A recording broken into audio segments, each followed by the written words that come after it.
अस्सलाम वालेकुम। मेरा नाम मोहम्मद शुएब है और आप देख रहे हैं शेबी बिटकॉइन यूट्यूब चैनल। मैं अपने यूट्यूब पे डेली बेसिस पर बिटकॉइन का और पूरी क्रिप्टो मार्केट का एनालिसिस शेयर करता हूं। अगर आपको वीडियो पसंद आए तो वीडियो को लाइक कीजिएगा, चैनल को लाजमी सब्सक्राइब कर लीजिएगा। वीडियो के टॉपिक पर चलते हैं।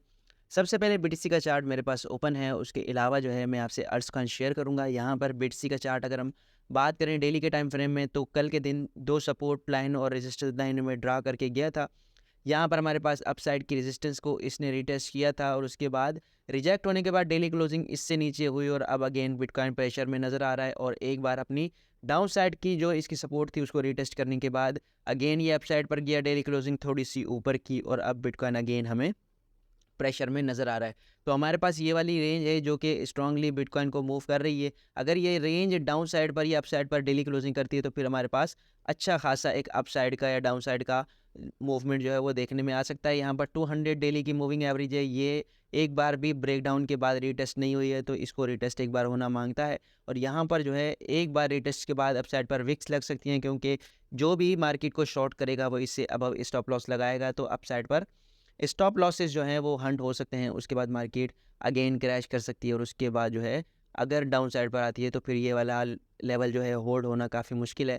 फिर यहाँ पर 24,700 से नीचे जो है 24,500 और 23,500 का जो लेवल है वो हमारे पास रिटेस्ट हो सकता है। और ये बीटीसी का जो है एक शॉर्ट टर्म का एनालिसिस था छोटा सा। उसके अलावा इथेरियम की बात करें तो इथेरियम भी हमें बिटकॉइन की तरह ही साइडवेज मूवमेंट में दिखाई दे रहा है और यहाँ पर एक बेयर फ्लैग बना रही है।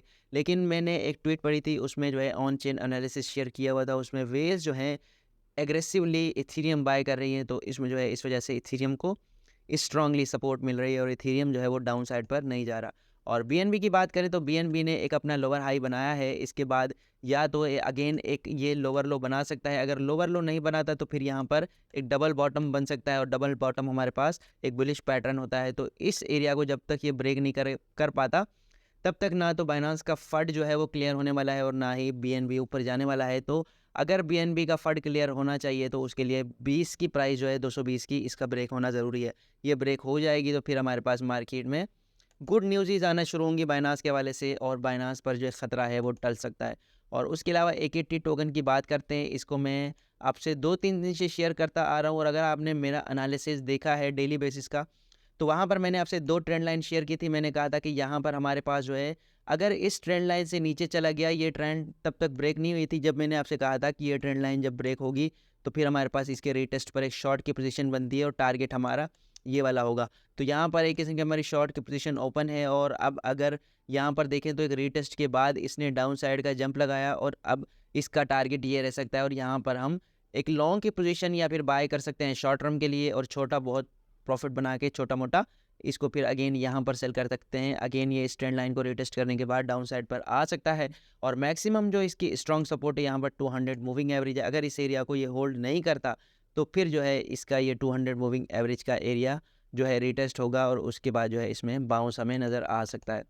और उसके अलावा आखिर में पेपर कॉइन की बात करते हैं। पेपर कॉइन में अच्छा खासा जो है डंप आया है और इसका जो है मैं लॉन्ग टर्म अगर देख रहा था, पूरा एक ओवरव्यू यहाँ पर देखें तो अपनी लिस्टिंग प्राइस जब यहाँ पर बाइनांस पर लिस्ट हुआ था तो इसकी लिस्टिंग प्राइस तो है काफ़ी ऊपर थी, लेकिन जब से इसकी हाई बनी थी अगर देखा जाए तो 80% गेन ये अपना लूज़ कर चुका है।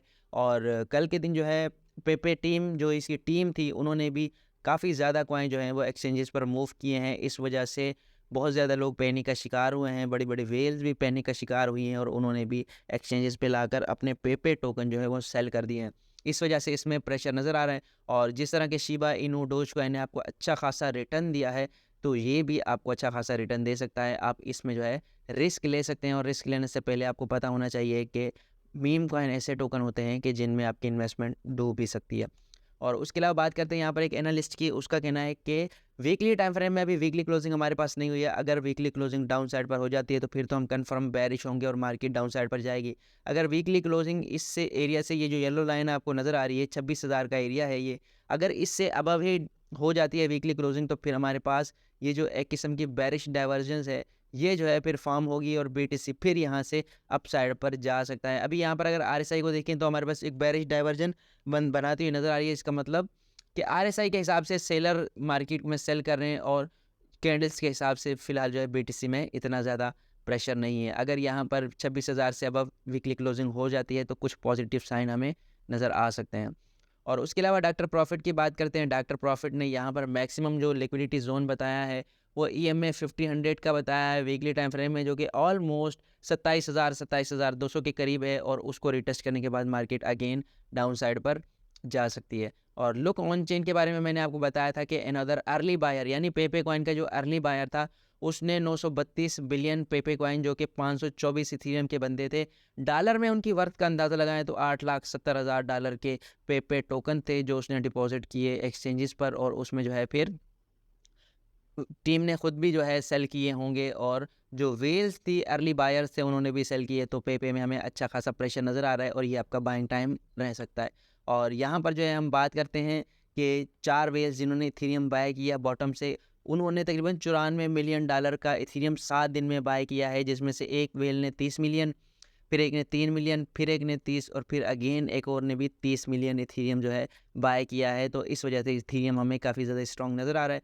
और फाइनली यहाँ पर एक चीज़ सबसे पहले मैं आपसे लिस्ट शेयर करता हूँ वर्ल्ड टॉप ऑयल प्रोड्यूसर। उनमें जो है सिर्फ 2 ममालिक ऐसे हैं जो G7 के मेंबर हैं, एक USA और एक कनाडा। उसके अलावा सऊदी अरेबिया और रशिया, चाइना, UAE, ईरान और ब्राज़ील जो हैं ये सारे के सारे ब्रिक्स में शामिल हो चुके हैं। और ब्रिक्स की काफ़ी हाइप है, आपको पता होगा कि ब्रिक्स क्या है। और यहाँ पर ब्रिक्स की मेंबरशिप की GDP जो है बयान की गई है। ब्राज़ील की 2 ट्रिलियन, रशिया की फिर 2 ट्रिलियन है, इंडिया की 3 ट्रिलियन और चाइना की 19 ट्रिलियन और साउथ अफ्रीका की 399 बिलियन। और 1 जनवरी 2024 से जो ज्वाइन करने वाले हैं ब्रिक्स को, उनमें अर्जेंटीना है, एगपित है, और उसके अलावा नंबर ऑफ़ ममालिक हैं जो कि बनने जा रहे हैं यहाँ पर इनके मेंबर। और ऑफिशियली इन्होंने जो है अब अनाउंस कर दिया है कि हम डॉलर में ट्रेड नहीं करेंगे। ये डॉलर के लिए तो नेगेटिव न्यूज़ है ही, लेकिन जो हमारे पास अब उनका जो एक अलग चीज़, एक करेंसी होगी जिसको वो बिल्ड करना चाहते हैं, तो वो मोस्ट एक्सपेक्टेड ये किया जा रहा है कि वो CBDC अपना लॉन्च करेंगे ब्लॉकचेन टेक्नोलॉजी में, और उसके लिए XRP भी यूज़ हो सकता है। और साथ में जब ब्लॉकचेन की बात आती है तो बिटकॉइन की तो लाजमी बात आती है, तो बिटकॉइन के लिए भी इसका पॉजिटिव साइन रह सकता है। तो ये थी आज की वीडियो। उम्मीद है कि आज की वीडियो भी आपके लिए इन्फॉर्मेटिव रही होगी।